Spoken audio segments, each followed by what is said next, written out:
चालेल, सुरू करायचं.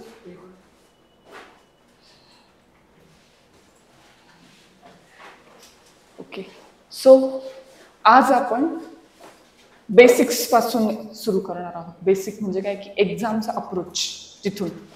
कारण की खूपदा असं होतं की आपण अभ्यास करत असतो, अभ्यासाला लागतो, पण आपल्याला एक्झामचा अप्रोच विसरून जातो आणि कुठेतरी रोज म्हणजे अभ्यास करता करता भरकटतो.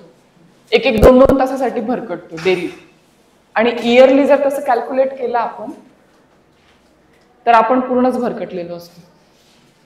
आणि मग पेपर समोर येतो आणि खूप अवघड वाटतो पेपर. हे काय होतं, हे कसं काय आलं. कधी कधी असं असतं की पेपर सोपं वाटतो पण तरीही काही चुका होतात. आणि युपीएससी अशी ना, एक चूक झाली तर 1 वर्ष थांबायचं. स्पर्धा परीक्षाच्या याच्यामध्ये असं आहे की आपली एक चूक झाली तर आपल्याला पूर्ण 1 वर्ष बॅक जातो. एक चुकीचं म्हणजे महत्व जर कोणाला विचारायचं असेल तर मला विचारा किंवा अशा लोकांना विचारा ज्यांनी less than half marks prelims miss केले. Less than half marks. आणि त्यानंतर वर्षभर थांबायचं आणि मग वर्षभर सस्टेन करणं सोपं नसतं. बरोबर, पुन्हा तेवढी एनर्जी, पुन्हा तेवढं मोटिवेशन. सो तुम्हाला आमच्या चुकांमधनं शिकायचंय. ठीक आहे, तुम्हाला असा अप्रोच म्हणजे त्याच्यामुळे असा अप्रोच मी तुम्हाला सांगणार की आम्ही ज्या चुका केल्या त्या टाळल्या जातील. जे आम्हाला 5 वर्षात, 6 वर्षात, 10 वर्षात रिअलाइज झालंय ते सगळं स्किप होईल आणि तुम्ही लोक फर्स्ट अटेम्प्ट मध्येच क्रॅक कराल. का? कारण की तुमच्या त्या सगळ्या चुका आहेत त्या तुम्ही आधीच समजून घेतलेल्या आहेत, त्याच्यावर काम केलेलं आहे. राईट. सो आज आपण प्रिलिम्सचं ओरिएंटेशन सेशन घेणार आहोत. Prelims it's very first stage of UPSC. ठीक आहे, प्रिलिम्स जी आहे ती अगदी फर्स्ट स्टेज आहे यूपीएससीची आणि तिथे सगळ्यात जास्त मुलं बसतात.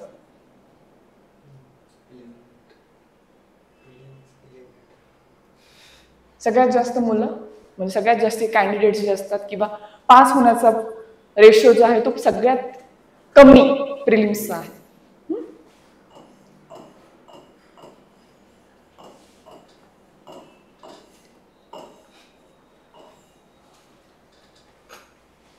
दोन पेपर असतात तुमचे, बरोबर. GS paper 1 and GS paper 2 किंवा पेपर 1 जीएस पेपर 1 हा पेपर 1 म्हणू शकतो आपण.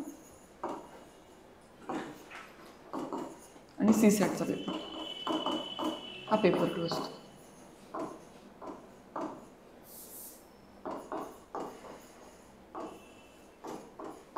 पेपर 2. ठीक आहे, हे 2 पेपर होतात. एक सकाळी 9:30 ते 11:30 2 आवर्स मध्ये असतो. दुसरा 2:30 to 4:30 और 2 to हा सेकंड स्लॉट मध्ये असतो. 2 तासाचा पेपर. ऑलमोस्ट किती मुलं एक्झामला बसतात माहिती आहे? किती मुलं अप्लाय करतात?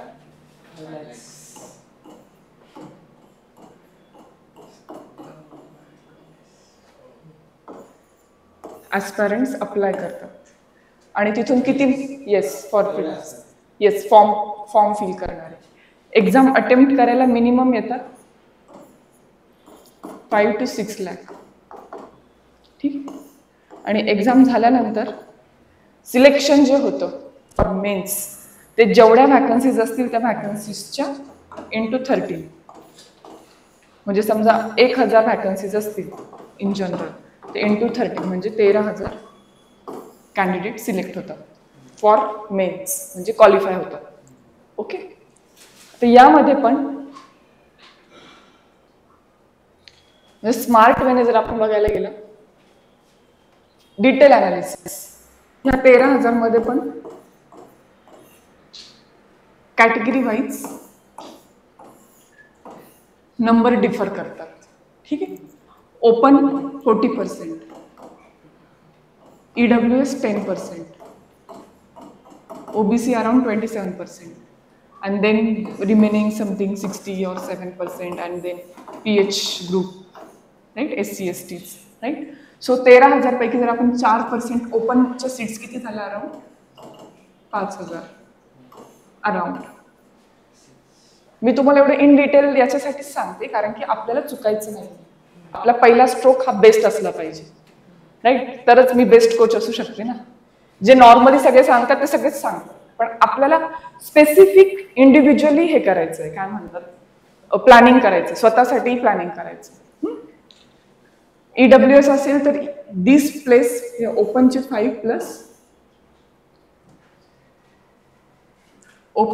5,000 प्लस बाकीचे 1,000, म्हणजे अराउंड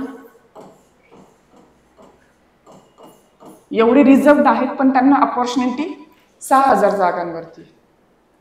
कळलं? म्हणजे if you are qualifying for म्हणजे जर तुम्ही EWS मधनं बिलॉंग करतात तर तुम्हाला या 5,000 जागांमध्येही चान्स आहे, प्लस या 1,000 जागांमध्येही चान्स आहे. समजलं? त्यानंतर ओबीसी मध्ये असाल तर 1,700 ते 3,000 प्लस हे 5,000 5K. सेम 16,000 16%लाही तसंच की तुम्हाला अराउंड 2,000 रिझर्व्ड सीट्स मिळतील along with 5,000 open seats. Same इकडे 1,000 रिझर्व्ह सीट्स मिळतील अलॉंग विथ 5,000 ओपन सीट्स आणि PH कॅन्डिडेटचं वेगळं. ओके. आता याच्यामध्येही पॉप्युलेशन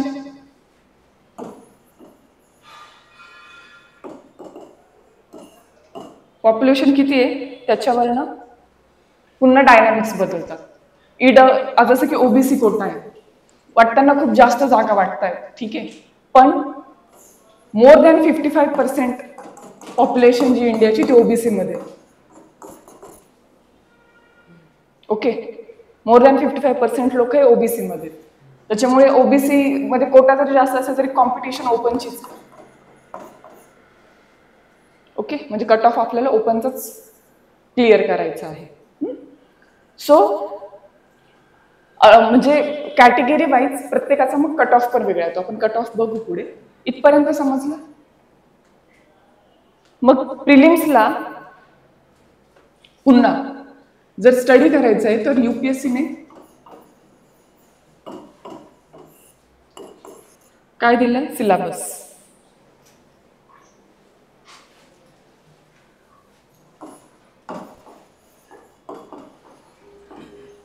UPSCने काय दिलंय? सिलेबस. आणि दुसरं काय दिलंय? PYQs.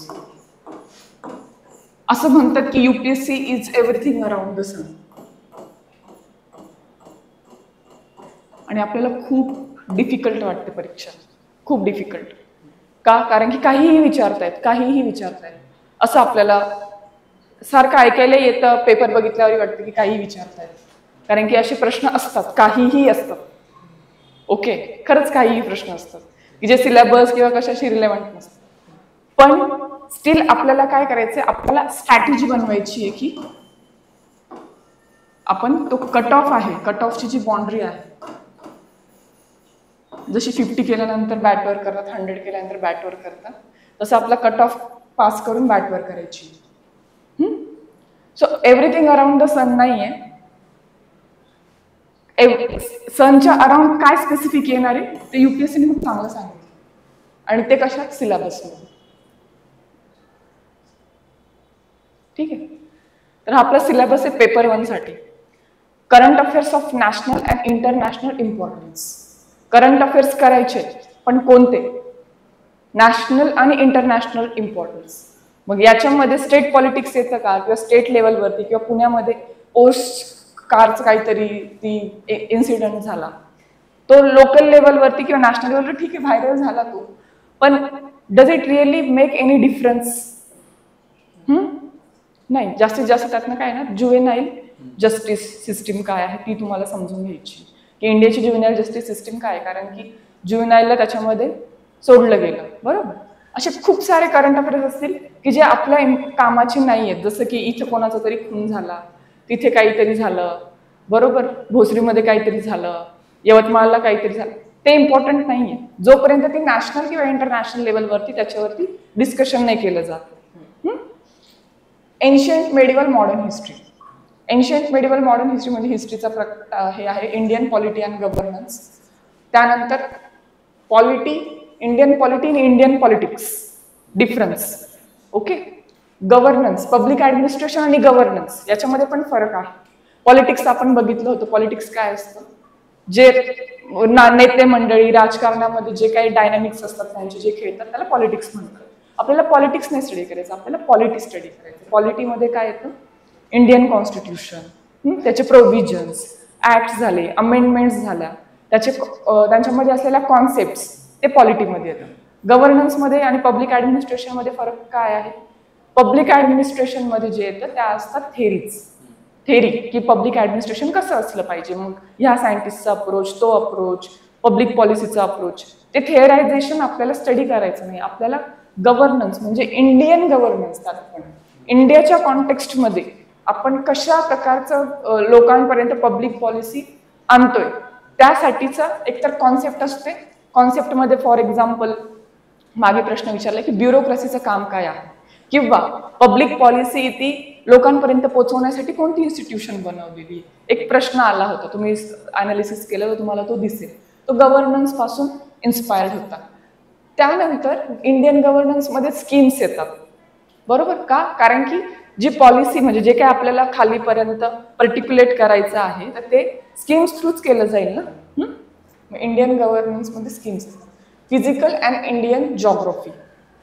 फिजिकल आणि इंडियन जॉग्राफीमध्ये म्हणजे काय की जॉग्राफी असणार, त्याचे तुम्हाला इंडिया स्पेसिफिक जास्त स्टडी करायचं आहे, वर्ल्ड स्पेसिफिक येत नाही. वर्ल्ड स्पेसिफिक तुम्हाला मेन्सला जास्त येणार आहे. ठीक आहे. Environment and ecology, art and culture, science and technology, economics and social development, social issues. म्हणजे हा जो सिलेबस आहे ना, आपण सिलेबसचं एक काय म्हणतात डिव्हिजन केलेले आहेत, पॉइंट्स बघितले की कशा अंडर येणार. सोशल इश्यूजला सॉल्व्ह करण्यासाठी ऍक्ट्स येतात, पॉलिसीज येतात, स्कीम्स येतात, ते आपण बघणार. Science and technology, general science, आपण तेही पाहिलं होतं. सो सिलेबस जीएसचा जो सिलेबस आहे त्याच्यामध्ये बघायला गेलं तर आपले जे जनरल स्टडीजचे सब्जेक्ट आहेत तेच आहेत, पण त्याचा एक अप्रोच कळतोय की काय वाचायचंय काय सोडायचंय. पेपर 2 मध्ये बघितलं तर बेसिक न्यूमरसी आहे, लॉजिक अँड रिझनिंग आहे. येस, लॉजिक आणि रिझनिंग म्हणजे बुद्धिमत्ता चाचणी आपण त्याला म्हणतो. मॅथ्स आहे आणि तिसरं आहे कॉम्प्रिहेन्शन, रीडिंग अँड कॉम्प्रिहेन्शन. ठीक आहे. तर यामध्ये पण येस आपण सीसॅट वरती आलं का आपण त्याच्यावरती बोलूया. म्हणजे याच्यामध्ये 3 घटक आहेत. मॅथ्स डिफिकल्ट जातं का? सीसॅट मध्ये 3 हे आहेत.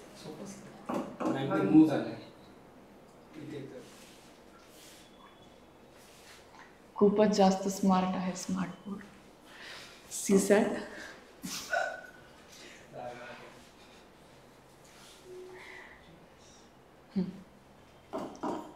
सीसॅट मध्ये काय काय येतं, 3 एलिमेंट वरती प्रश्न येतात. एक तर मॅथ्सचे असतात, दुसरं रिझनिंग आणि तिसरं general studies. General studies reading and comprehension, उतारे किंवा आपण पॅसेज म्हणतो, कॉम्प्रिहेन्शन. ठीक आहे. Reading and comprehension. आता पूर्वी असं व्हायचं की मॅथ्सवरती रिझनिंग आणि रीडिंग अँड कॉम्प्रिहेन्शन याच्यावरती इक्वली 30% क्वेश्चन्स यायचे. पण आता मागच्या 2 वर्षांपासून मॅथ्सवरती 50% क्वेश्चन्स येत आहेत, रीडिंग अँड कॉम्प्रिहेन्शनवरती 10 to 20% क्वेश्चन्स येत आहेत आणि याच्यावरती 30% क्वेश्चन्स येत आहेत. 30 पण नाही, 25 to 27% क्वेश्चन्स. येस. म्हणजे सीसॅटला प्रश्न किती येतात टोटल? 80 पैकी 40 प्रश्न हे मॅथ्सचेच येत आहेत. ओके. आणि उरलेले 10 ते 15 प्रश्न हे रिझनिंग वरती येतात, बुद्धिमत्ता चाचणीवरती. आणि कॉम्प्रिहेन्शन वरती 25 ते 27 प्रश्न येतात. आधी असं होत होतं की 27, 26 अराउंड वन थर्ड अशी प्रश्न यायचे. तशी स्ट्रॅटेजी सोपी होती सीसॅट क्रॅक करायला. का? कारण तुम्ही मॅथ्सचे फक्त काही प्रश्न सोडवायचे जे शुअर येतात आणि बाकी रिझनिंग आणि रिडिंग कॉम्प्रिहेन्शन वरती बऱ्यापैकी प्रश्न सॉल्व्ह होत होते. पण आता युपीएससी 2-3 वर्षांपासून डिफिकल्टी म्हणजे पॅटर्नही चेंज केलेला आहे, डिस्ट्रीब्युशन मार्क्स डिस्ट्रीब्युशनही चेंज केलेलं आहे आणि लेवल ऑफ डिफिकल्टीही बदललेली आहे. ठीक आहे. जर एक्झाम पॅटर्न बघितला तर पेपर 1 मध्ये किती क्वेश्चन्स असतात? 100. एका क्वेश्चनला 2 मार्क्स असतात आणि निगेटिव्ह मार्किंग 1/3 असते. 1/3 निगेटिव्ह मार्किंग म्हणजे काय?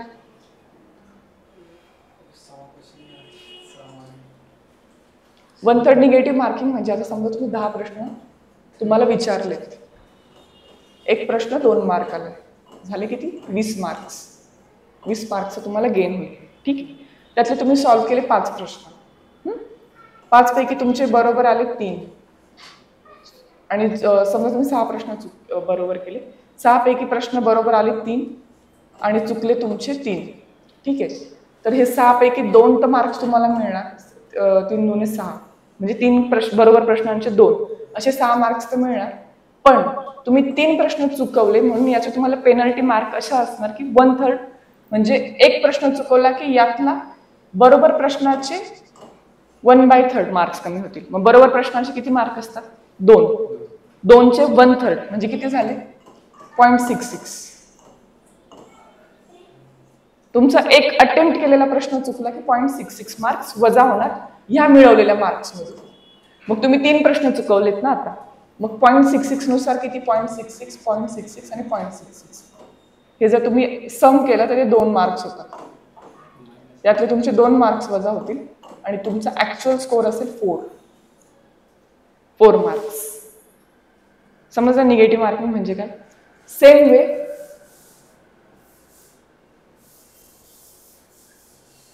सेम वे सीसॅटलाही तुम्हाला 1/3 निगेटिव्ह मार्किंग आहे.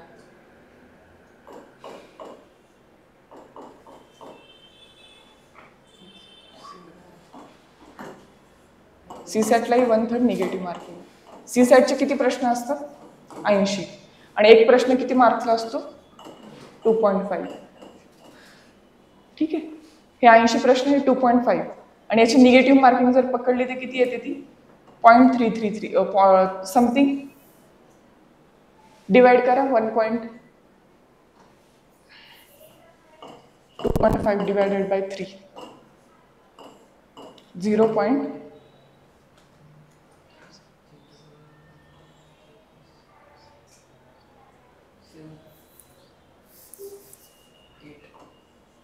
नाही 0.7 3 21 8 3 24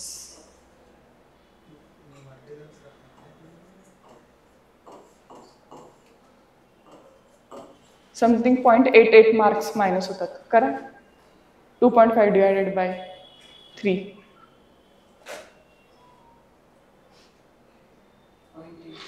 बरोबर.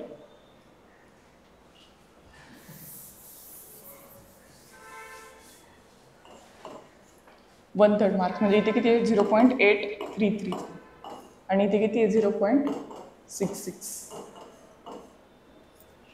एक प्रश्न चुकला की बरोबर आपण जो गेन केलेला स्कोर आहे त्यातनं 0.66 आला म्हणजे 8.33 वजा होणार. राईट. त्यामुळे जास्त आपण तुक्केबाजी करू शकत नाही की सगळेच सोडवून यायचे आणि त्यातले देवाच्या नावाने 10 15 5 6 आले बरोबर. 5 दुणे 10 मार्क्सचा गेन इथे 4 जरी बरोबर आले तरी 10 मार्क्सचा गेन सीसॅट मध्ये असं नाही होत. ठीक आहे. त्यामुळे आपल्याला अटेम्प्ट करताना विचारपूर्वक अटेम्प्ट करावा लागतो. कट ऑफ काय असतो क्वालिफाय करण्यासाठी? येस. कट ऑफ हा डिपेंड करतो तुमच्या जीएसच्या पेपरच्या डिफिकल्टीवर प्लस बाकी फॅक्टर्स असे की नंबर ऑफ वॅकन्सीज किती आहेत. ठीक आहे. आणि तिसरा फॅक्टर असा आहे की आपण कोणत्या कॅटेगरीशी बिलॉंग करतो, आपण कोणत्या कोटामध्ये, तो आपला कट ऑफ असतो. ठीक आहे. तर कट ऑफ आपण बघितले तर आता इतका डिफिकल्ट पेपर होता की भारतातले 5,000 मुलं हे फक्त 200 पैकी 75च्या पुढे, 70 मार्क्सच्या पुढे होते ओपन मधून. ठीक आहे. आणि ओपन ते EWS म्हणजे ओपन पासून ते OBC किती मार्क्स, किती यांचा डिफरन्स पाहिला होता आपण, स्टुडंटचा डिफरन्स पाहिला होता स्टॅटिस्टिकली 2700 स्टुडंट्स आपण पकडले. सो 2700 स्टुडंटचा रेंज हा आहे किती, पॉइंट म्हणजे less than a mark, some 0.80. 2700 student 0.80 marks वरती आहेत, 0.80. ठीक आहे. EWS का, कारण की पॉप्युलेशन जास्त आहे ना ओबीसी मध्ये. EWS बघितलं तर किती मार्क्स होत आहेत, 2 + 5 7 मार्क्स. 7 मार्क्सची रेंज आहे 1000 मुलांना. Okay. So according to that आपण कुठे सेट होतोय ते बघा. मग GSचा अभ्यास करताना आपल्याला किती मेहनत करावी लागेल ते कळेल. समजलं. आणि मी तर सांगते मेहनत तर सगळ्यांनी ओपन काय 100 लाख टार्गेट धरूनच करायचं, मग जाऊन कुठे 20 मार्क्स कमी येतात.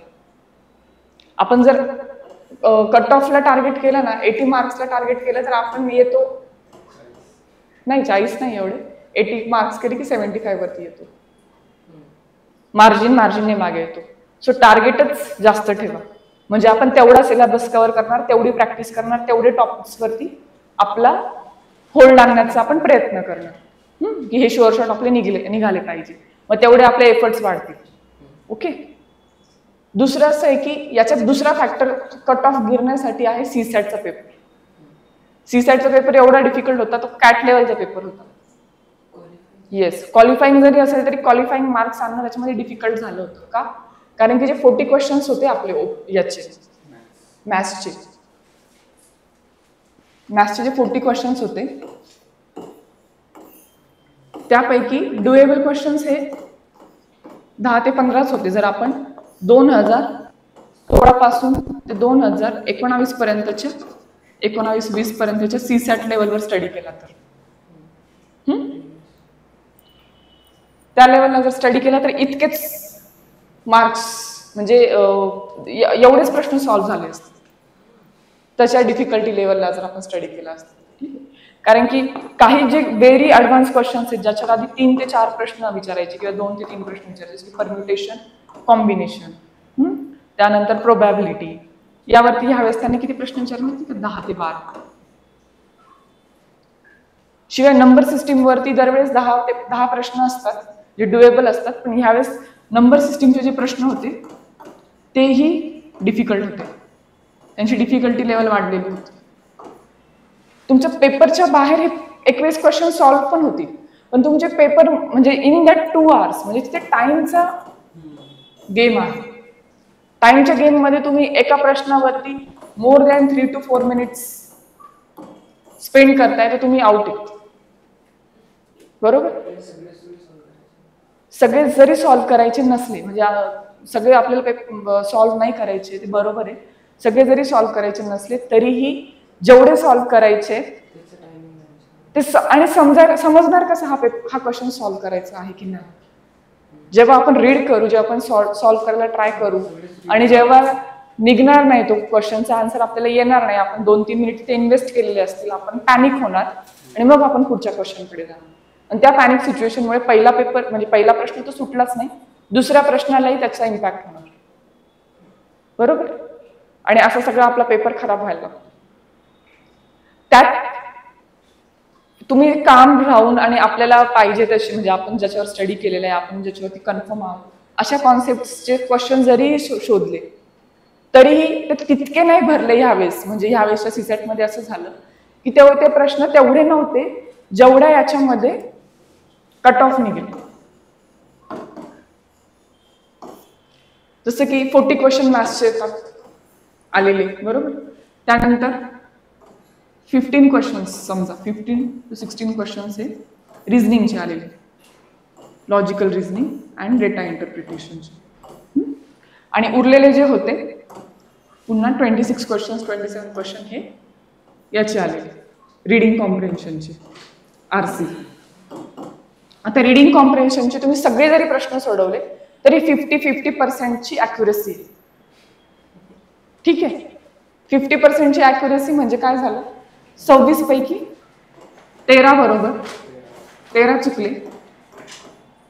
तुम्ही यातनं पुन्हा 1/3 जर मायनस केले तर किती वजा झाले, 4 ते 5 प्रश्न करेक्ट प्रश्नांमधनं ते मार्क्स वजा झाले.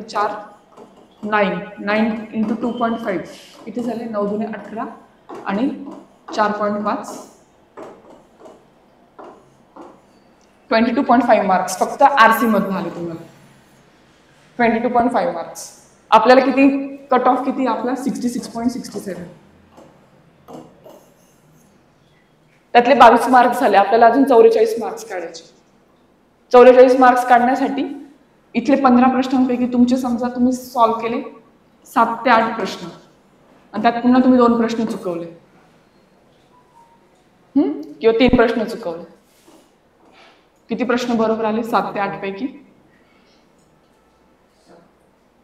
5 प्रश्न बरोबर आले आणि 5चे 2.5 नुसार 12 मार्क्स आले आणि 12चे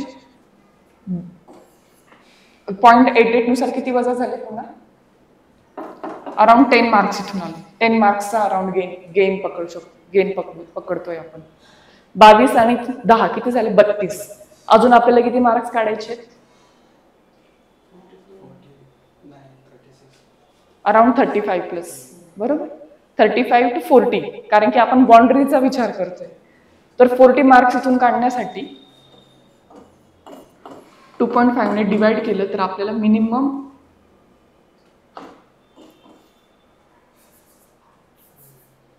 20 प्रश्न तरी आपले बरोबर पाहिजे.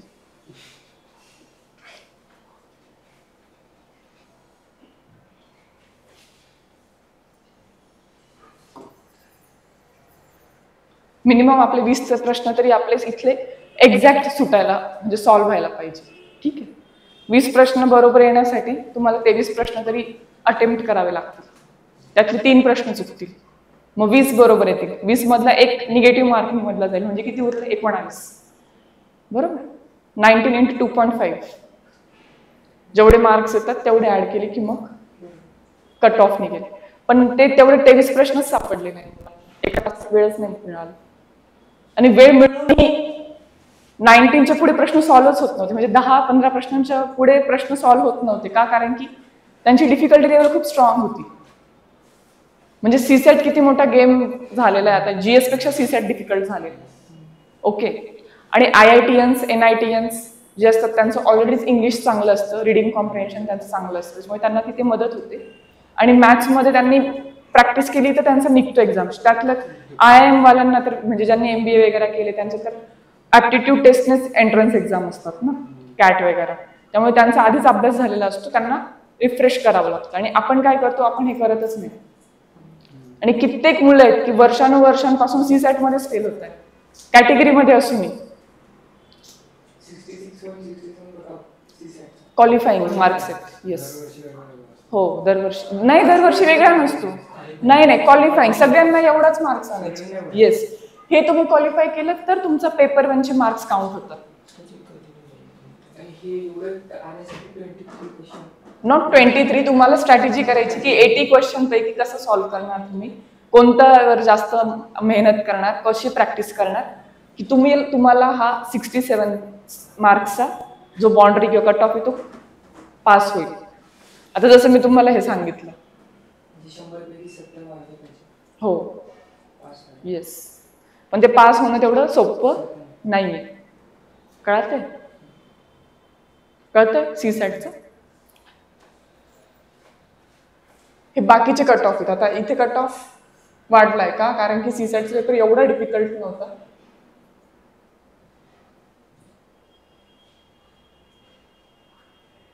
सीसॅटचा पेपर एवढा डिफिकल्ट नव्हता.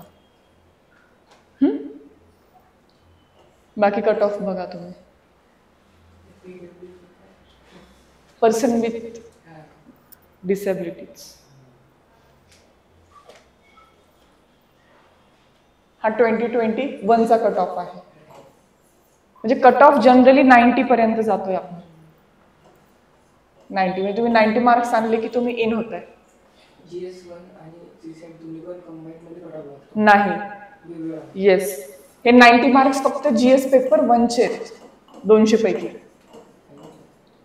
आणि जो CSATचा पेपर आहे त्याच्यामध्ये तुम्हाला मिनिमम 66 मार्क्स हवेत.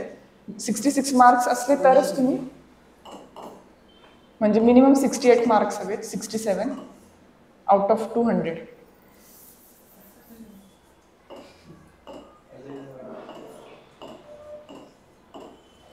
तुम्ही यात मार्क्स आणले 80 आणि याच्यामध्ये समजा हा कट ऑफ आहे, तुम्ही आणले 84.81, तुम्ही फेल आहात. ठीक आहे. तुम्ही यात मार्क्स आणले 90 GS1 मध्ये, इथे लिहिते मी, GS1 मध्ये तुम्ही मार्क्स आणले 90 आणि CSAT मध्ये मार्क्स आले 65, तुम्ही फेल आहात प्रिलिम्सला. कळालं?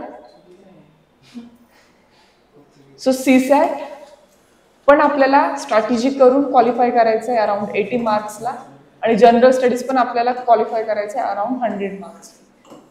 सर असं तुमचं प्रिपरेशन असलं पाहिजे आणि अशा मार्क्सच्या अराउंडच तुमचं ओव्हरऑल स्ट्रॅटेजी असली पाहिजे. समजतंय?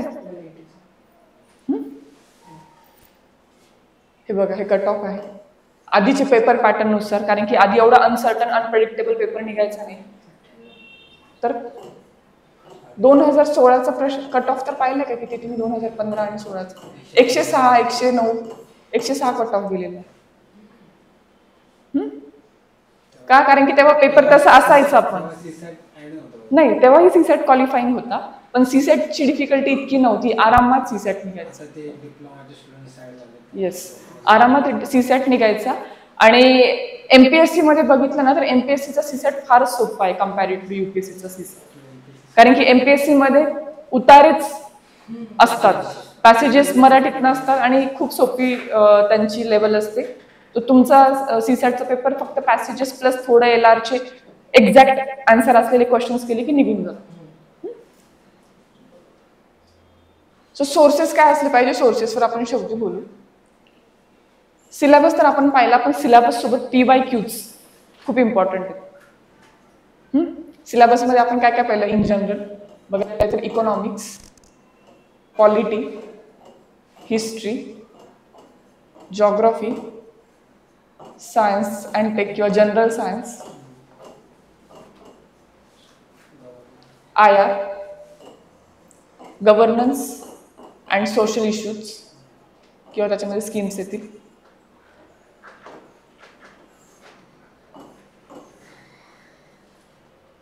एन्व्हायरमेंट अँड इकॉलॉजी खूप इम्पॉर्टंट आहे. हे असे काही टॉपिक्स आहेत, पण ह्या टॉपिक सोबत तुम्हाला PYQs पण करायचे. म्हणजे सिलेबस आणि PYQ पण तुमचा सिलेबसच आहे. ठीक आहे. PYQs म्हणजे आपल्याला असं वाटतं की UPSC खूप डिफिकल्ट आहे, UPSC खूप अनप्रेडिक्टेबल आहे. असं नाही आहे. UPSCची एक थीम आहे, त्यांचा पेपरचा एक पॅटर्न आहे. ते त्याच पॅटर्नवरती प्रश्न विचारतात. 10 ते 15 प्रश्न त्याच पॅटर्नवरून येतात कमीत कमी. बरोबर? ते 15 प्रश्न जरी आपले निघाले तरी आपली ॲक्युरसी खूप वाढते. 30 मार्क्स आपण गेन केले. पुढे गेम उरतो पुढच्या 30+30 मार्क्ससाठी. जर आपण 90 कट ऑफ पकडला तर PYQs कशा सोर्स आहे बघूया आपण. UPSC कशी प्रश्नांची. आता 2021ला हा प्रश्न आलेला, इन्फ्लेशनरी इफेक्ट्स काय, इकॉनॉमीचा प्रश्न आहे. सेम तसाच प्रश्न 2013ला त्यांनी विचारला की इन्फ्लेशनरी इफेक्ट्स काय आहेत. ओके. 2021ला त्यांनी विचारलं ऑप्शन मध्ये पॉलिथिलीन टेरेप्थॅलेट आणि सेम त्याच्यावरच त्यांनी प्रश्न पुन्हा 48ला केला, सॉरी 2022ला केला, बस 1 वर्ष नंतर.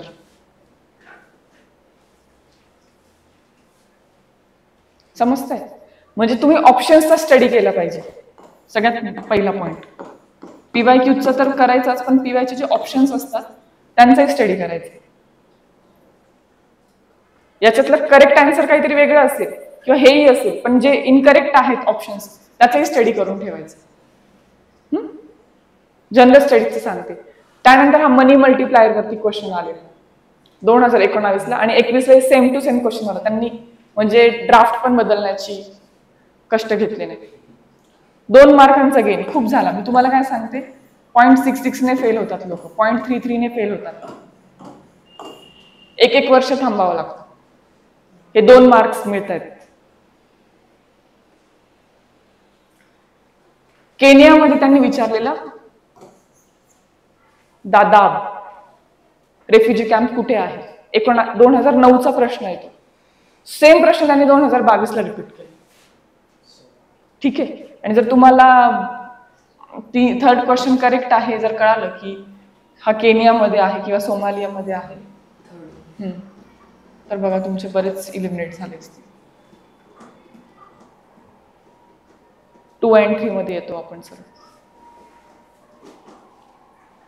21चा प्रश्न, 20चा प्रश्न आणि 14चा प्रश्न. कॉन्स्टिट्युशनल गव्हर्नमेंट म्हणजे काय, कॉन्स्टिट्युशनल गव्हर्नमेंट म्हणजे काय आणि कॉन्स्टिट्युशनल गव्हर्नमेंट म्हणजे काय. पॉलिटीची थिम्स, पॉलिटीच्या कॉन्सेप्ट. तसंच equality before law and equal protection of law, त्याच्यावरच क्वेश्चन्स रिपीट येतात. हो, एखादा नाही, बरेच. येस, थीम्स आहेत त्यांच्या. एवढी म्हणजे आपण जे म्हणतो ना UPSC are under the sun and UPSC is very unpredictable, तर ती प्रेडिक्ट करावं लागेल आपल्याला थोडं तरी, तर आपण त्या इथपर्यंत पोहोचू शकतो. नाहीतर आपण असं वाचायला बसलो, लक्ष्मीकांत वाचताना काय वाचायचं ते जर समजून घ्यायचं असेल तुम्हाला 20 ते 22 प्रश्नांचे म्हणजे वर्षांचे अनालिसिस करावं लागेल. तुम्हाला थीम्स सापडतील जसं की constitutional government, equality, equal protection of law, fundamental rights, DPSP, parliament, budget. Themes आहेत, थीम्स. तर थीम्सची लिस्ट करायची. दुसरा पॉइंट लिहा, ऑप्शनचा स्टडी करायचाच आहे, क्वेश्चनचा स्टडी करायचा आहे, पण थीम्सची पण लिस्ट बनवायची आहे सब्जेक्ट वाईज. आता हा प्रश्न आहे ऍसिड रेनवरती. हा बेसिक एन्व्हायरमेंटचा प्रश्न आहे. NCERT मध्ये NIOSच्या मटेरियलमध्ये आहे आणि आपल्या स्टँडर्ड सोर्सेसमध्ये ही येतात.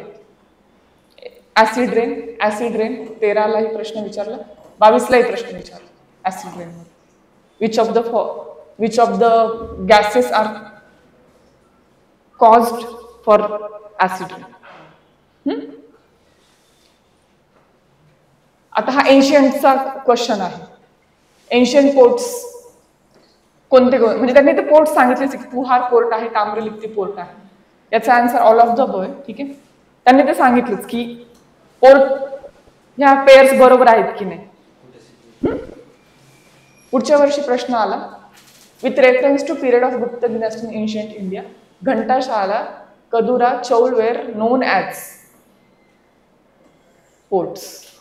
तुम्ही पोर्ट्स वरनं जर लिस्ट बनवली असती की कोणते कोणते पोर्ट्स, UPSC जर पोर्ट्स विचारते तर कोणते कोणते अजून पोर्ट्स आहेत, हा प्रश्न सॉल्व्ह झाला असता. त्यानंतर पुन्हा 23ला प्रश्न आला, with reference to South India, Korkai, Puhar आणि मुजिरी पाहिलं होतं आपण केरलाचं, प्लस पुहार पण पाहिलं होतं, पुहारी पाहिलं होतं. मग आता काय याचा आन्सर, पोर्ट. ठीक आहे, सेम असेच अजून क्वेश्चन्स आहेत. G20 वरती 3 वर्ष लगातार क्वेश्चन. ठीक आहे, जसं की हा एक आला 23ला, हा 22ला आला G20 फ्रेमवर्क वरती आणि हा 20ला आलेला. जर 20ला G20 वरती आपण जर नोट मेकिंग सुरू केली असती 20 नंतर, तर आपले 2200 आणि 2300 प्रश्न निघतील. आणि मग आता 24चाही विचार करा किंवा 25चाही विचार करा आणि किंवा इथून पुढे अभ्यास करताना just decide. So PYQ as a source तर आहेच, पण PYQ ॲज अ प्रॅक्टिस पण पाहिजे. कारण की UPSCचं जे पॅटर्न आहे ना, UPSC ज्या प्रकारे लँग्वेज क्वेश्चन्स फॉर्म करते किंवा ज्या पद्धतीने कॉन्सेप्टचं तुमचं स्टडी करून घेते किंवा फॅक्ट्स पण ज्या पद्धतीने विचारते, ते UPSCलाच जमतं. मॉक टेस्ट किती ट्राय केलं तरी युपीएससीच्या जवळ एवढं पोहोचू शकत नाही. Test series, any test series. पण याचा अर्थ असा आहे की टेस्ट सिरीज सॉल्व्ह नाही करायच्या, कारण की तुम्ही जर इथून इथे आणि इथून इथे पोचायचंय, आपल्याला माहिती की आपण जे वाहन घेतले त्याने आपण 80 पर्यंतच पोहोचू, पुढे 20 ही वेगळंच स्टँडर्ड आहे. पण तुम्ही जर 80 पर्यंत पोहोचण्याचा ट्राय केला ना तर मग उरलेली एनर्जी लावून तुम्ही इथे पोहोचाल. पण तुम्ही मॉक टेस्ट सॉल्व प्रॅक्टिस नाही केल्या, टेस्ट प्रॅक्टिस नाही केली तर काय होईल की आपण 50, 40 तिथेच असू. As per the capacity. काही जण आहेत की त्यांचा सब्जेक्टवरती खूप होल्ड असतो, प्लस त्यांची रिव्हिजन खूप चांगली असते, आणि प्लस ते जर समजा ओपन किंवा जास्त कट ऑफ, जास्त मार्क्स त्यांना काढायचे नाही तर त्यांची फ्री निघून जाते. आणि हे फॅक्टर्स कोणी बघत नाही, ते सांगतात की आम्ही मॉकच नाही सॉल्व्ह केलं आणि मी पास झालो, किंवा मी PIQ बघितलं तर मी पास झालो. ते त्यांच्यासाठी वर्कआउट झालं असेल, एखाद्या टॉपरसाठी वर्कआउट झालं असेल, पण आपल्याला ती रिस्क घ्यायची आहे का? आपल्याला ती रिस्क घ्यायची नाही. आपल्याला सब्जेक्टचं तर फाउंडेशन बनवायचंच आहे. सब्जेक्टचं फाउंडेशन आपण जे म्हणतो ते तर आपल्याला बनवायचंच आहे. त्यानंतर त्याच्या नोट मेकिंग वगैरे त्याचा अप्रोच धरून ते करायचंच आहे. पुन्हा रिव्हिजन करायचीच आहे, PYQ सॉल्व्ह करायचेच आहे. आणि 4th पॉइंट आहे की तुमच्या मॉक्स.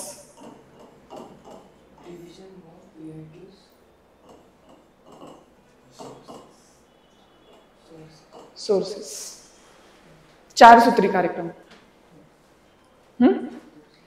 तुमचं फाउंडेशन म्हणजे सब्जेक्टचं नॉलेज, सब्जेक्टचं नॉलेजचे सोर्सेस काय, NCERT, त्यानंतर स्टँडर्ड सोर्स. आणि आम्ही जे आहेत, आपण आता क्लासमध्ये आम्ही हा सगळा विचार करूनच तुमचे लेक्चर्स बनवतोय. प्रत्येक लेक्चर प्रत्येक टॉपिकवरती तसे तुमचं कव्हर करून करतोय. तुमचं NCERT पासून ते PYQ पर्यंत सगळं क्लिअर होईल. आणि जेव्हा मॉक होतील तेव्हा मॉक्स आणि मॉक्सचं डिस्कशन व्हिडिओज. समजलं?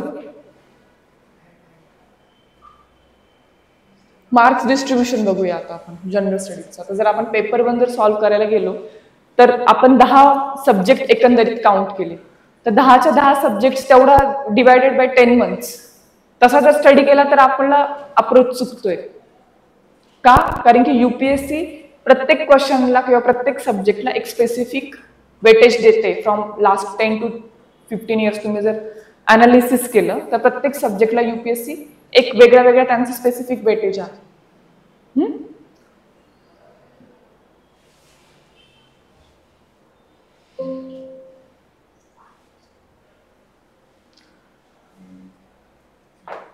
सब्जेक्ट, इयर आणि वेटेज. ठीक आहे. तर यामध्ये तुम्ही बघा इकॉनॉमिक्स,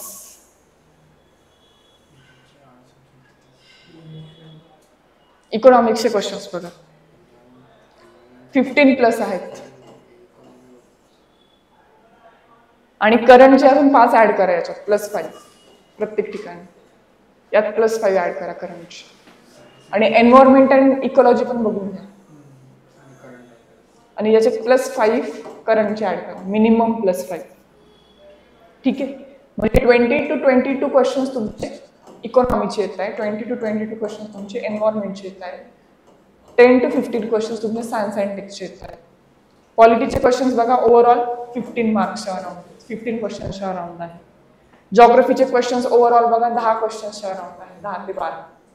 हिस्ट्रीचे क्वेश्चन्स बघा, हिस्ट्रीमध्ये तुम्हाला एन्शियंट पण करायचंय, मेडिवल पण करायचंय, मॉडर्न पण करायचंय, आर्ट अँड कल्चर पण करायचंय. म्हणजे 4 सब्जेक्टचा स्टडी केल्यानंतर तुमचे 14 मार्क्स होत आहेत, 14 ते 15 मार्क्स प्रिलिम्ससाठी. मेन्ससाठी वेगळं मार्क्स डिस्ट्रीब्युशन असणार आहे, पण प्रिलिम्ससाठी मग हिस्ट्रीचे तुम्ही किती बुक्स वाचतायत ऑलमोस्ट इथे? NCERT 4 NCERT plus 4 standard sources, किती झाले? 8 बुक्स. 8 बुक्स तुम्हाला किती मार्क्स देतात? 14 ते 15 क्वेश्चन्स, बरोबर. जॉग्रफीमध्ये किती आहे? 4 NCERT आणि जे काही स्टँडर्ड मटेरियल असेल ते, त्याने तुमचे 10 क्वेश्चन घेत आहेत जॉग्रफीने, इंडियन जॉग्रफी अँड ऑल. पॉलिटीमध्ये 1 लक्ष्मीकांत आहे, 1 लक्ष्मीकांत 15 मार्क्स देत आहे, राईट. एक लक्ष्मीकांत 15 मार्क्स देतो. इकॉनॉमिक्समध्ये पुन्हा तसंच की लक्ष्मीकांत इतकंच स्टडी करायचं आहे सब्जेक्टचा, टॉपिक्स आहेत त्याच्यामध्ये, तुम्हाला 20 to 22 मार्क्स देत आहे. आणि इव्हन एन्व्हायरमेंटमध्ये पण सेमच की पुन्हा एक 500 किंवा 400 पेजेसचं आपलं मटेरियल बनेल, किंवा लेक्चर सिरीज घेतली तर एक 20 ते 30 लेक्चरची सिरीज बनेल, त्यात तुम्हाला 20 ते 22 मार्क्स येत आहेत. आणि सायन्स अँड टेक्नॉलॉजीचं बघा की आपले 12 ते 15 लेक्चरमध्ये 10 ते 12 मार्क्स येतात. बरोबर. Current affairs is inspired from IR, social issues, schemes, locations, जे लोकेशन मॅप, ॲटलस, न्यूजमध्ये ते करंट अफेअर्समध्ये. करंट अफेअर्स जरा आपण साईडला ठेवूया, करंट अफेअर्सचे मॅगझिन्स. पण एकंदरीत तुम्हाला समजलं की गेम मेकर काय आहे. गेम मेकर काय आहेत. नंबर 1 ला काय येते. जीएस मध्ये सांग. दुसरं, तिसरं करंट अनएंडिंग आहे. हिस्ट्रीची तरी 4-5 पुस्तकं आहेत कन्फाईन की त्यातनंच येतं. पण करंट अफेअर्सचा सोर्स इन्फिनिट आहे. म्हणजे काय की न्यूजपेपर, द हिंदू असू शकतो, योजना असू शकतं, कुरुक्षेत्र असू शकतं, डाऊन टू अर्थ असू शकतं, फ्रंटलाईन असू शकतं, काही असू शकतं. तर करंट अफेअर्स तर लिस्ट इफिशियंट सोर्स आपण एक म्हणू शकतो. List efficient. मोस्ट इफिशियंट कोणते. पॉलिटी. 4 नंबरला सायन्स अँड टेक. तुम्ही जेवढे एन्शियंट वाचतात ना तेवढ्या एन्शियंट मध्ये सायन्स अँड टेक कम्प्लीट होऊन जात. सब्जेक्ट मॅटर एन्शियंटचे तुम्ही जेवढं स्टडी करणार तेवढ्या स्टडीच्या इक्वल मध्ये सायन्स अँड टेक केलं तर तुमचे 12 मार्क्स, 12 ते 10 क्वेश्चन्स अटेम्प्ट होतात. काही क्वेश्चन्स असतात ते कोणालाच जमणार नसतात. करंटचे पण, सायन्स अँड टेकचे पण, आणि इव्हन यातलेही काही क्वेश्चन्स. पण आपल्याला most of the question track करता येतात आपल्या सोर्सेस. सायन्स अँड टेक झालं. त्यानंतर मग हिस्ट्री, जॉग्रफी आणि हिस्ट्री.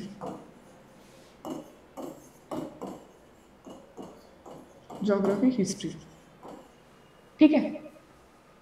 मग तुमचं स्टडी करतानाचा अप्रोच किंवा स्टडी करताना कोणत्या सब्जेक्टला किती इम्पॉर्टन्स द्यायचं ते कळालं.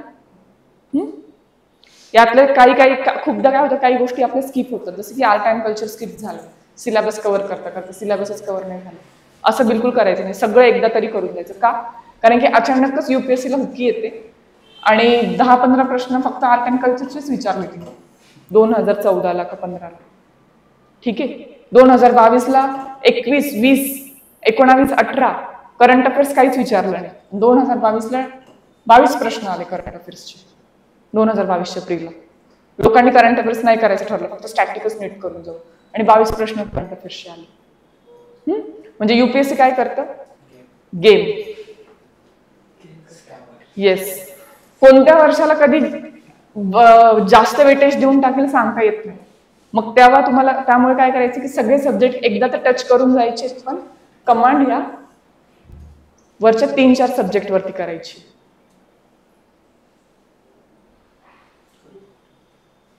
ठीक आहे.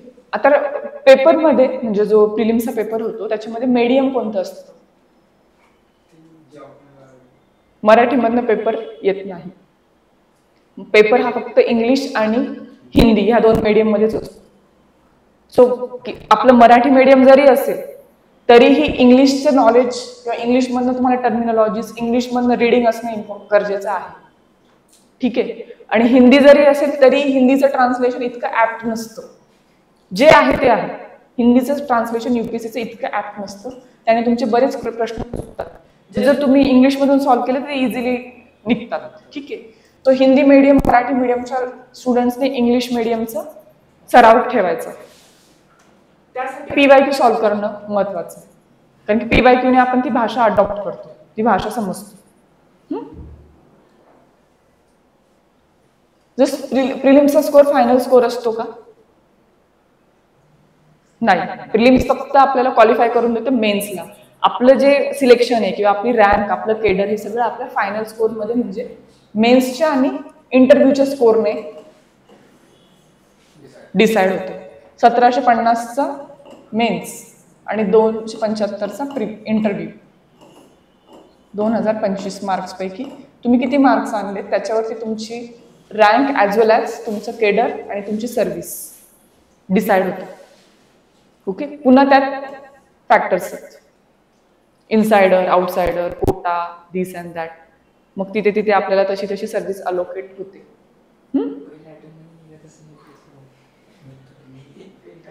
त्यामुळे सगळ्या गोष्टी मनासारख्या मिळण्यासाठी एकदम फर्स्ट अटेम्प्ट मध्येच सगळ्या मिळतात असं नसतं. आपल्याला पुन्हा ट्राय करायला लागतं. म्हणूनच UPSCने 6 अटेम्प्ट दिले मिनिमम. येस, ओपनला 6 आहेत, OBCला 9 आहेत, SC ST ला अनलिमिटेड आहेत. आणि PHला कसं असतं, PHला त्यांची जी कॅटेगरी आहे त्या कॅटेगरीनुसार अटेम्प्ट असतात. ठीक आहे. The candidate belongs to open, they will have that much number of attempts. मग do mock helps in preparation of UPSC. तर आपण बघितलं त्याचं आन्सर. डेफिनेटली काय 100%. Anything you practice more you will get perfect. पण काय होतं, टाइम क्रंच असतो आपल्याला. मग टाइम क्रंच मध्ये जर प्रायोरिटी द्यायची ठरली तर प्रायोरिटी तुम्ही सिलेबसला द्याल का मॉकला द्याल? सिलेबसला द्याल, राईट? का? कारण की तुम्ही कॉन्सेप्ट तुमच्या क्लिअर नाहीये, तुम्हाला फॅक्ट्स लर्न नाहीये, तुमच्या नोट्स रेडी नाही आहेत रिव्हिजनसाठी. तुम्ही मॉक मध्ये काय करताय? मॉक मध्ये तुम्ही बस तुक्के माराल, राईट? की हे सॉल्व्ह करू, ते सॉल्व्ह करू, आणि त्याने अभ्यास नाही होत. आणि ते तुम्ही पाठ करायला जाल तर त्याची लिंकच लागणार नाही. कारण की प्रत्येक सब्जेक्ट ऍज अ सिलेबस आपल्याला कोहेरंटली स्टडी करायचं आहे. मगच आपल्याला त्याच्यावरती कॉन्सेप्च्युअल होल्ड येतो की कोणताही प्रश्न विचारला तर आन्सर करता येऊ शकतो. सो जर आपण प्रायोरिटी लावली मॉक, तर पहिले सिलेबस येईल. सिलेबसमध्ये आहे नॉलेजमध्ये आहे कॉन्सेप्ट आणि फॅक्ट्स. ठीक आहे, हे सिलेबसमध्ये आलं. आणि दुसरं PYQs is for syllabus and it's also for practice. ठीक है. Then revision, and revision can be done through reading again a syllabus or through mock test.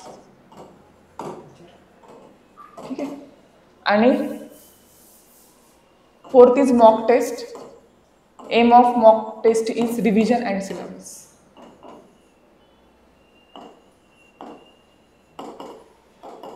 Revision and syllabus. समजलं? सो इथून गेम आहे ना, रिव्हिजन आणि mock हा जरा interlinked आहे. पण हा इंटरलिंक्ड नाहीये, हा तर मस्ट आहे. सिलेबस आणि PYQs. ठीक आहे. नोट मेकिंग इफिशियंट आहे का प्रिलिम्ससाठी? प्रश्न पडतोय. बरोबर. तर काय वाटतं तुम्हाला? आता तुम्ही जर जे बुक वाचतोय ना, आपण जे बुक वाचतोय त्या बुकचं जर कम्प्लीट रेप्लिकेशन सुरू केलं आपण, म्हणजे लक्ष्मीकांत आहे 500 पानांचं, नोट्स बनवले 500 पानांच्या, it is not efficient. Laxmikanth 500 पानांचं तुम्ही 20 वेळा लक्ष्मीकांत वाचा, त्यातला पहिले 2 ते 3 रिडिंग खूप डिफिकल्ट जातील, त्याला जास्त टाइम लागेल. आणि म्हणजे ते तर आपण स्टडी करणार आहे तर तो स्पीड स्लो असेल पहिल्या रिडिंगचा, पहिल्या टाइम टीचिंगचा. पण त्याला तुम्ही रिवाइज केलं, म्हणजे आता 2 तासाचं लेक्चर झालं, त्याला तुम्ही रिवाइज केलं तर 20 मिनिट लागतील. अजून एकदा रिवाइज केलं 20 मिनिट, 15 मिनिट, 10 मिनिट, बरोबर. आणि ऍट द एंड तुम्हाला एक पॉइंटला गेल्यावर समजेल की ह्या गोष्टी मी विसरतोय पुन्हा, ह्या गोष्टी माझ्या आता लक्षात नाहीये. आणि तुम्हाला प्रिलिम्सच्या पेपरच्या आधी 8 दिवसात तुम्हाला रिवाइज करायचे, मेन्सच्या आधी तुम्हाला रिवाइज करायचे. मग त्यांची तुम्ही लिस्ट बनवा किंवा त्याची तुम्ही नोट्स बनवा. ठीक आहे. एक ते झालं सब्जेक्ट मधलं कोणत्या नोट्स बाजूला काढायच्या. दुसऱ्या आपले जे हे असतात PYQs आहेत, त्या PYQs मध्ये काही DPSP पॉलिटीचं दरवेळेस येत आहे. बायोटेक्नॉलॉजी आपण पाहिलं दरवेळेस येत आहे. GM crops and tissue culture, transposons काय, DNA काय, क्रोमोझोम काय, व्हायरसवरती पाहिले आपण किती प्रश्न आले, दरवेळेस येत आहे. अशी प्रत्येक सब्जेक्टची थीम आहे. जैनिझम, बुद्धिझम, एन्शियंट वाल्यांचं फेमस होतं 10 वर्षांपासून त्याच्यावरच प्रश्न आहेत. आता 2-3 वर्षांपासून थांबले, 21, 22, 23ला एवढे प्रश्न आले नाही त्याच्यावरून, पण येतात. मग त्या थीम्सला पकडून नोट्स काढून ठेवायचे. जसं की पोर्ट्सचं पाहिलं ना आपण, पोर्ट्सवरती, लोकेशनवरती, एन्शियंट लोकेशन्सवरती प्रश्न आहेत कंटिन्युअसली, मग त्याच्या नोट्स बनवायच्या. नोट मेकिंग इफिशियंट आहे, पण झेरॉक्स मशीन सारख्या नोट्स बनवायच्या नाही. दुसरी गोष्ट तुम्ही असं करू शकतात की ज्यांनी ह्या नोट्स म्हणजे ह्या थीम्सला पकडून तुम्हाला नोट्स बनवून दिलेल्या आहेत त्या तुम्ही रेफर करा. जे तुम्हाला रेडीमेड मिळतं ना त्याच्यावर मेहनत नाही टाकायची. आपण मेहनत जास्तीत जास्त कॉन्सेप्ट क्लिअर वरती ठेवायची. नोट मेकिंग जी आहे ती कशाची करायची, मग त्या टाइमला त्यातही तुम्ही जे विसरताय त्याची नोट मेकिंग करा. पण ते कधी व्हायला पाहिजे, after 3 to 4 times of revision and reading. मग तुम्हाला समजेल की कशाच्या नोट्स बनवायला पाहिजे. पहिल्या, दुसऱ्या, तिसऱ्या रिडिंगमध्ये तुम्ही नोट्स बनवल्या तर तुमचं म्हणजे तुमच्या notes it will be like replication of your source material. ते इफिशियंट नाही राहणार. सीसॅट पेपरचा अप्रोच आपण ब्रॉडली ते डिस्कस केला. आता म्हणजे जीएसचं तर तुम्हाला समजलं ना, जीएसचा कसा प्रिपरेशन करायचं किंवा कसे थीम्स बनवायचे अँड ऑल.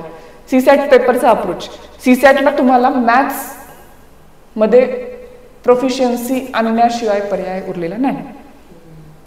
मॅथ्स आता तुम्ही काय करायचं, मागचे 2 ते 3 वर्षाचा स्पेसिफिकली 2023 आणि आता जो पेपर होणार आहे पुढच्या आठवड्यात संडेला, त्याचा सीसॅटचा पेपर घ्यायचा. टॉपिक्स बघायचे. टॉपिक्स कोणते कोणते, number system, time and work, probability, permutation combination, data interpretation, topic wise questions बघायचे. कोणते क्वेश्चन्स आले, किती नंबर ऑफ क्वेश्चन्स आले. मग परम्युटेशन कॉम्बिनेशन वरती 10 प्रश्न आले 22लाही 23लाही. मग ते तुम्ही ऑप्शनला आता टाकू शकत नाही. आधी टाकू शकत होते कारण की 2-3च प्रश्न यायचे. सेम अजून प्रोबॅबिलिटीचं तुम्हाला समजेल, टाइम अँड वर्कचं समजेल.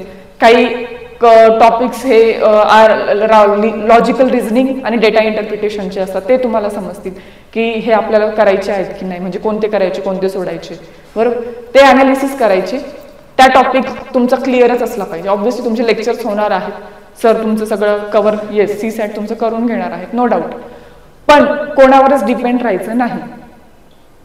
ठीक आहे, आपण पण आपली मेहनत चालू ठेवायची. कारण की 2 तासाचं लेक्चर अजून 2 तासाचं असेल, 2 आणि 2 समजा 6 तासाचे डेली लेक्चर्स होत आहेत तुमचे, ऑप्शनल आणि जीएस आणि मेन्स पकडून. ठीक आहे, 6 तासाच्या टीचिंग वरती UPSC निघत नाही. तुम्हाला आम्ही गाईड करण्यासाठी आहोत. आम्ही तुम्हाला काय म्हणतात इथे जी मदत म्हणतो ना, मदत करण्यासाठी आहोत की हे करा ते करा. प्लस 6 आवर्स तुमचे एफर्ट्स टाकायचे, ते राईट असले पाहिजे. ठीक आहे, ते असे नसायला पाहिजे की दिशाहीन. 12 तास लोक अभ्यास करतात पण दिशाहीन करतात. आणि वर्षानुवर्ष काय होतं, त्यांचं सक्सेस लांबत जातं. 2-3 अटेम्प्ट नंतर तर माणूस थकतोच. कारण की it is not possible. Not possible म्हणजे खूप डिफिकल्ट होऊन जातं, खूप हार्श होऊन जातात गोष्टी to pursue after 3rd attempt 4th attempt. तुम्ही 1 अटेम्प्ट जरी टार्गेट करतायत तरी 1 अटेम्प्टचं प्रिपरेशन इयर 1 वर्षाचं आणि त्यानंतर एक्झामची सायकल 1 वर्षाची, म्हणजे 2 वर्ष. त्यात अजून 1 वर्ष ऍड केलं तर ग्रॅज्युएशन होतं मुलांचं, 1 डिग्री होऊन जाते. त्या 1 डिग्रीवरती जॉब्स लागतात, राईट. सो UPSCचं प्रिपरेशन एवढं लाईटली घेऊन नाही चालणार, बरोबर. It is one of the world's toughest and India's toughest exam. So त्याला फक्त 6 आवर्सची स्टडी कामाची नाही, इव्हन 12 तास पण अभ्यास केला तरी कामाचा नाही, जर तो डायरेक्शन लेस असेल तर. सीसॅटला तुम्हाला मॅथ्स करायचं आहे, LRDI करायचं आहे. रिझनिंगसाठी काय करायचं की रिझनिंगची प्रॅक्टिस आतापासूनच करा. ज्यांचं मराठी मीडियम आहे त्यांनी हिंदीत प्रॅक्टिस करायला सुरुवात करा. हिंदीत आपण जे वाचन झालं ते वाचून फक्त सीसॅट निघत नाही. दुसरी गोष्ट ती फक्त तुम्ही जर एडिटोरियल्स वाचतायत आणि वाटतंय की तुम्हाला रिडिंगने सीसॅट निघेल, तसं नाही आहे. सीसॅटची रिडिंग कॉम्प्रिहेन्शन सॉल्व्ह करण्याचे पण काही क्वेश्चन्स आहेत, म्हणजे काही टॅक्स्ट आहेत, काही टाईप ऑफ क्वेश्चन्स ते विचारतात. कुठे इंटरफरन्स असतो, कुठे लॉजिक काय विचार केलेला आहे त्या क्वेश्चन म्हणजे त्या पॅराग्राफच्या पाठीमागे तो प्रश्न असतो. काही ठिकाणी तुम्हाला समरी करायची असते, काही ठिकाणी तुम्हाला टायटल द्यायचं असतं. असे वेगळे वेगळे टाईपचे प्रश्न आहेत. So only reading and comprehension म्हणजे कॉम्प्रिहेंड करणं इज नॉट इनफ. तुम्हाला त्यात पण UPSCचा कल काय आहे. आता UPSCने 2021च्या प्रश्नात तर एक्सटेंडेड GS विचारलं होतं. एक्सटेंडेड GS म्हणजे तो प्रश्न, त्या प्रश्नाच्या पुढचं जे जनरल स्टडीजचे टॉपिक्स आहेत ना, ते टॉपिक्स त्यांनी कॉन्सेप्ट विचारले होते की हा पॅसेज आहे पण ह्या पॅसेजमध्ये ह्या कॉन्सेप्टचा अर्थ काय. म्हणजे तुम्हाला GSचं नॉलेज तिथे गरजेचं होतं तर तुमचा रीडिंग कॉम्प्रिहेन्शनचा पेपर निघाला असता. आणि UPSC अनप्रेडिक्टेबल होण्याची पूर्ण मुभा घेते किंवा पूर्ण ते त्या गोष्टीची संधी घेते. का? कारण की त्यांना रट्टा मारून आलेले लोक नको आहेत. ठीक आहे, रट्टा पण आहे प्रिपरेशनमध्ये. सगळेच तुम्हाला मेमरायझेशन आणि लॉजिक बेसिसवर एक्झाम नाही निघत, रट्टा पण काही पर्सेंटने आहे. पण मशीन जे असतं ना की पाठ केलं आणि गेलो रेप्लिकेट केलं आणि पास झालो, असे लोक त्यांना नको आहेत. त्यांना डायनामिक पर्सनॅलिटी हवी. ठीक आहे, डायनामिक पर्सनॅलिटीमध्ये मग जसं की ह्या गोष्टी, हा एवढा विचार, एवढा अप्रोच पाहिजे. आता हा अप्रोच मी तुम्हाला सांगितला का? कारण की हा 2023 पर्यंत मी जे अनालिसिस केलंय ते UPSCला तेही नको. UPSC काय करते, 24ला नवीन काहीतरी आणते. का? करंट नाही, अप्रोचच पूर्ण त्यांचा वेगळा असतो, काहीतरी नवीन पॅटर्न आणते. का? कारण की त्यांना कोणत्याच वर्गाला असं बेनिफिट द्यायचं नाही. ही एक्झाम सगळ्यांसाठी सारखी बनवायची.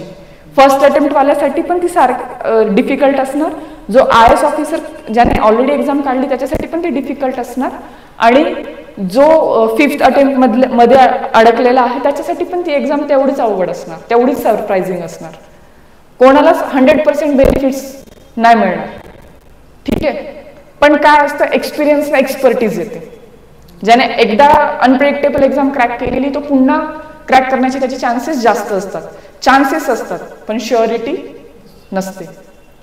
ठीक आहे, सो तुम्हाला काय करायचं, even you are first attempt, तुम्हाला UPSCने इक्वल अपॉर्च्युनिटी दिलेली आहे पेपर अनप्रेडिक्टेबल करून. पण तुम्हाला सोबतच जे मागचे म्हणजे जे एक्सपर्टीज घेऊन बसलेले ते नॉलेज पण गेन करून उतरायचे. Then you can compete them. समजतंय? त्या लेवलला तुमचं प्रिपरेशन असलं पाहिजे. सो काही डाऊट आहे कोणाला? आतापर्यंत जे समजलं ते शिकवलं, सांगितलं ते समजलं. सो तुमचं प्रिपरेशनचं लाईनअप बसेल आता. येस. देन आपण समअप करू आपलं आजचं सेशन. ठीक आहे, थँक्यू.